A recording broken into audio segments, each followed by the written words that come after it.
What's up, Sushi Squad? We back in some more Trove, and today we're going to be talking about how you're going to build the Bard towards end game. I had promised you guys this video over the weekend, but you know, I got busy with Father's Day, and then yesterday I took the day off because Mariko and I went up island to hike with the dogs and stuff like that, and that was a lot of fun. So either way, today we're going to be talking about the Bard and how you're going to build it towards the end game. I'll give you guys some comparable stats for the mid to end game as well as the full-on end game. Obviously, you can see that not only is my Bard level 30 finally, but I'm actually at 36k power rank, which means I do have the 36k or 35k series going to continue with the Bard. I've been trying the Bard out in the Delves, not really liking how he performs in there as much as like other characters, especially because the character is a magic damage character, which we'll get into that in a bit. But before we get into today's video talking about how you're building the character and stuff, I would appreciate if you guys are new to Trove, you can use that sign up link down in the description, and then anything you buy out of the cash shop, I'll make a percentage of that sale. It's an awesome way you can support me, just cost of living and stuff like that, you know. We've talked about how you get the Bard. Spoiler alert, the easiest way to get the Bard is just with credit pouches. Even now, it's still cheaper to get credit pouches than Bardium, but that might end up changing in the future, just if Bardium gets cheap enough. But you still gotta have sentient shards anyway, so whatever, who cares? So a couple things to mention before we get started with today's video. First of all, lots of you are probably asking, this is a modded costume. The helmet isn't, but the costume itself is, so keep that in mind, guys. The other thing, too, that I get is a very, very common question, which I know is confusing, and I'm going to go on a little bit of a tangent here, is the character physical-based or magical-based? It's magic-based. I know that it's confusing because it uses a fist weapon, but this is so stupid. Like, as much as I appreciate the effort that the devs went into to do this, it just argues to the same point that I've been making for years.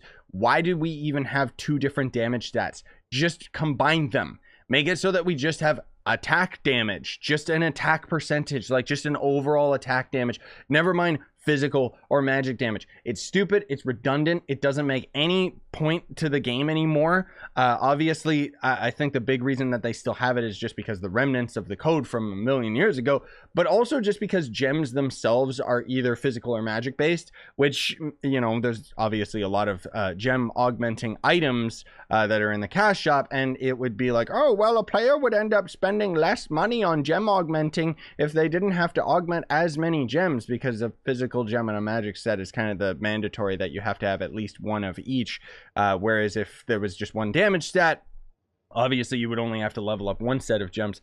I think that's their mentality behind it, or it's probably just because it would be a lot of work, but personally I think that they should just remove both stats and just make it one, because here's the biggest example. If I'm on the Vanguard and I look at this fist weapon, it shows physical damage, right? If I swap to the Bard and I look at the same weapon, it shows magic damage. So what the heck is the point? Anyways, tangent over. So let's talk about the gear that you're going to be getting, the stats that you're going to be focusing on, and so on and so forth. So for all of your gear, you're going to want to focus on getting crystal gear. Lots of people are still obsessed with stellar gear, and I don't know why, because crystal level 1 is already like so much better than stellar gear, and it's extremely easily obtainable because all you got to do is just go to U8 Geode Surface and you'll probably end up getting a crystal 1 drop easy peasy, if not just forge it up yourselves. But anyways, the stats that you're going to be focusing on for the Bard, you guessed it, Bard is a speed farming character, so you want to have attack speed as a mandatory, and then you can have either movement speed if you're going for Geode Surface speed farming stuff, or if you absolutely want to use the Bard for Delves or something where you need higher damage, you can swap that movement speed out for more crit damage percentage. My recommendation though is to just go all the way towards movement speed. I am currently waiting on a second stat reroll event so that I can end up swapping over my Crystal 4 face right here, and I do not have a Crystal 4 claw because good luck getting Crystal 4 weapons, that's all I'm gonna say. So that's what you focus on for the stats themselves on the gear. The ring energy regen is probably gonna be your best bet. You can swap that out for whatever you need, really. I mean, you can swap that out for Magic Find, or if you're really struggling with crit hit, I guess. But generally speaking, I would say energy regen, just because you're using your ult like constantly and it's constantly generating, losing your energy. It's not that big a deal if you don't have an energy regen ring, though. For the banner, you want to focus on one that at least gives you movement speed. I mean, obviously, any of them that give you light is going to end up being your best bet. Better than this is just using the temporary torches that you get from Leviathans, but that would imply that you're farming Leviathans very regularly, which I'm not anymore because I swapped all of my magic stuff off of my Chloromancer onto my Bard, which means that I can't actually farm Leviathans anymore. I mean, I can still get invited by you guys and I still do decent damage, but not like Chloromancer where I can literally two-man a Leviathan. Like, it just... ugh. So anyways, the banner is entirely up to you, but I'd recommend one that has movement speed. For the ally, I use Aviar. That's going to end up being your best bet just because it is going to end up being pretty much the exact same as like Prefect Penguin, where it gives you a movement speed buff as you kill an enemy. But this one actually gives you light. Otherwise, the other ally that you can end up using is the Prefect Penguin, which is super duper cheap in the player market. Literally the exact same ally. It's just it doesn't give you the light percentage, which, I mean, obviously having more light means that you're going to do more damage to enemies in Geosurface, so on and so forth. But it depends where you're farming. It really depends where you're farming, because my buddy Joe keeps arguing that U8 is probably the best area to farm for the end game, which I guess kind of makes sense, right? Because U9 and U10, the only real difference out of these areas is that you can get higher tiered crystal gear, which doesn't really affect you that much when you're at the end game, especially when you're trying to sell stellars and stuff like that. So I think he's onto something with that. But that said, I still farm U9 anyway, or U10, I mean, anyways, just because whatever. But that's where you want to have, you know, as much light as possible so that you're doing the maximum amount of damage that you can in those areas. Now, moving on to the Flask. Obviously, I'm always just using Death Defying. You know me. That's just kind of my standard go-to. The other options you can use is Vial of Unleashed Power is great on this character because what this is going to do is make it so that when you end up using your ultimate ability, it's going to trigger your Flask. So you'll actually get your emblem abilities as well as heal a little bit. And combining that with Unyielding Emblem, which gives you invulnerability frames, it means that you can actually be very defensive while using this Flask instead of Death Defying. It does mean you're going to have to be casting constantly, but you're already casting your ult constantly as the Bard anyways, so Unleashed Power is actually really, really good on this guy.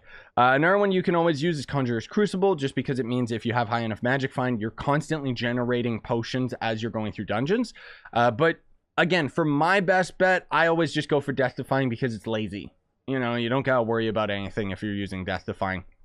The other ones, you gotta be a little bit more methodical in how you use them and how often you use them whenever you go into dungeons. And it means that you're probably going to have to use Unyielding just so that you have the defensive capabilities, because otherwise you're getting one shot. Like, that's the thing. Trove's end game, no matter what, you are getting one shot if you built your character correctly. Because to build a character correctly in Trove is to not waste any stats on health. It's to use all of your stats towards damage, no matter what character you are, unless you're being a tank, which is very, very uncommon. So anyways, for the emblems themselves, you can use Unyielding, you can use Trailblazing if you're doing enough damage that you don't need to use Arcane, and also if you don't need to use Sure Strike anymore, because Sure Strike is going to end up giving you 20% to your crit hit, which can get you to that 100% crit hit value, which, I mean, if you're close enough to that anyways, it's not really going to matter too much. For the subclass, obviously, I always just use the Knight subclass, but that is not really the best on the Bard. I use Knight subclass because it gives me extra Flask capacity, which in my mind makes it so that I can farm dungeons for a longer period of time. But the thing is that Knight subclass ability also doubles as giving you more mount movement speed, so you can see my movement speed base is 190 or 96, not 196. And if I go on a mount, I can get to 125. But here's the thing. If I actually am using my green ult, my Jubilant ult, which is pretty much going to be triggered at all times, I'm at 135 movement speed, which is already over Knight movement speed, right? Now, the thing is, if I can end up getting the extra movement speed on this face right here, that's going to give me an additional 21 movement speed, which means that I'm going to be breaking 155. So I really, really want that, but what the heck is going on with his hand? Good God. But anyways, my point is it makes the Knight subclass ability less and less valuable on this character. The big reason I use it is because of the Flasks. Otherwise, I would recommend using Lunacy, you know, the Lunar Lancer subclass ability, obviously ignoring the extra physical damage that you get. It's not really that big of a deal, this physical damage anyways. But most of all, it's because when you trigger Lunacy, you can get a lot of movement speed, or you can end up using the BARD subclass ability, because when this, you know, damaging an enemy has a chance to drop candy that increases attack speed or movement speed or healing, which we don't really want the healing one. But the movement speed can end up being really nice. There is an internal cooldown to this subclass ability, but generally it does trigger quite often. So it just depends on whether or not you get the right one to trigger. So now we're going to be moving on to the gems themselves, and this is actually one of my weakest links with the BARD, just because I don't really have the best gems. I might have to go through my characters and see which gems that I can swap over and so on and so forth, because basically I'm using my magic set and I don't really have the best speed set of gems for a magic based character. I have a really good speed set for physical based characters, so I might change this up. But the point is that it doesn't really matter too much. It's just if you can, it is way better. So obviously I'm using Mired Mojo, which kind of sucks. I would rather swap this out for Pyro Disc, because that's going to give me a lot more movement speed. Cubic Curtain is always a good one, just because it gives you more defensive capabilities. Not necessarily for Geode Surface, which obviously is still going to end up being quite helpful. But Cubic Curtain is a really good one if you're trying to do Delves or Leviathan and stuff like that, because it can give you some much needed invulnerability frames. And then for the Cosmic Gem, you can either use Berserk Battler, which gives you attack speed, or the Vampiric, which gives you movement speed. Vampiric, again, would be better in terms of just speed farming, but the Berserk Battler is better for overall damage, because not only is it going to give you attack speed, it's going to end up, as you fight enemies and stuff, it gives you more and more light value, which means that you're doing more and more damage. But again, like I said, my magic set of gems is fine-tuned towards high damage characters like Chloromancer, Tomb Raider, Draco, stuff like that. Like I'm used to using these characters in the Delves or fighting Leviathans, but now I've actually swapped it all to the BARD, which is a speed farming character that just so happens to be magic based. I really wish that this character was a physical based character, just because then we would actually have, you know, a pretty decent end game physical character, because as it stands right now, physical characters kind of suck. But anyways, moving on. Subclass. Class gem ability, I always try to have the same color if you can. Only if you can. That's like a mid to end game thing. If you're at the beginning of the game or even just getting into the mid tier, then it doesn't really matter too much. But the reason why you want to try and have your class gem be the same color is because I can literally swap all of these gems over to any other magic character that I have on my team, because every other character I have has the same slot taken up with the class gem ability. Now, the class gem ability of the BARD is mandatory. It's not one of those ones that you can skip. It's going to give you more range to your attacks. So normally you actually just attack in a small cone in front of you, and it's very close to a melee character. But if you end up having the class gem, it shoots like that. It's not a projectile like most range characters, which means that it doesn't mess up. So this will actually just dash. It's almost like it phases through enemies. Think of it as like a really long energy sword or something, because melee attacks work a lot more reliably in Trove, and that's basically how this is coded. So it works very well. And then the other ability that you get from the class gem ability is that your ultimate ability, the buff that you get from your ultimate abilities, I should say, ends up becoming that much stronger. Now let's actually look at the gem augmenting, so I can give you guys kind of a quick stat comparison. So the cosmic gems, these are all going to be every single pearl you're going to put into light if you can, and then the off stats are going to be magic damage and crit damage, just because that's what you need. You're going to do that for the big boy gem and for the two little baby gems, which can be quite expensive, because you're going to need to combine 2 chaos sparks in order to end up making a chaos flare. And what a chaos flare is going to do is, if I had one of the pearls on crit damage, I would use the chaos flare on the crit damage, and then it would swap the pearl to either magic damage or light. But you got to do that until all 3 pearls are on the light stat value, so that you have the most light stat possible. Now, this is kind of what I like to do for my gems. This isn't the absolute ideal, as a lot of end gamers try to argue, but it really doesn't make that much of a difference. I've done damage comparisons, and this is just kind of the easiest one that I can explain to you guys as far as what you're going to be doing in terms of pearls for your empower gems and your lesser gems, because it really doesn't make that much of a difference. You're doing like maybe 1,000 difference in damage. So it's, I don't know. It's not like you have to follow this to the letter is what I'm saying, but this is just kind of the quickest, easiest way I can explain this. So for all of your empowered gems, you're going to do 2 pearls magic damage, 1 pearl crit damage, and no pearls into crit hit.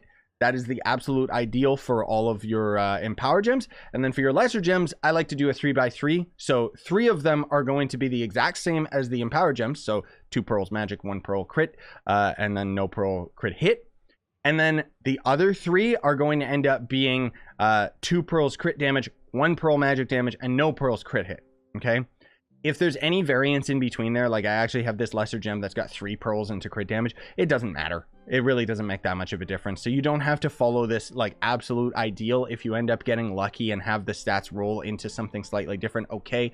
The point is that you want to have all of your pearls in crit damage and magic damage, because those are the ones that are going to make the difference. You don't want any pearls into crit hit, because you're going to get to 100% crit hit no matter what. And in fact, you can see that I'm actually over 100% crit hit. So if you are 100% maining the Bard and not going to swap these gems over to another character, it means that I could actually swap crit hit off of one of my gems in order to give me more max health and a little bit more survivability. Not much. But the point is that because I do swap my gems over to all my other characters, the Bard scales his crit hit a little bit better than some of the Era Magic characters. So he ends up getting well over 100% crit hit, whereas the same gems swapped to a different magic character might just be at 98% or 99% crit hit. And so that's why I don't really end up swapping and still have the wasted stat, technically, of having an overabundance of crit hits. So I just want to put that into perspective for you guys.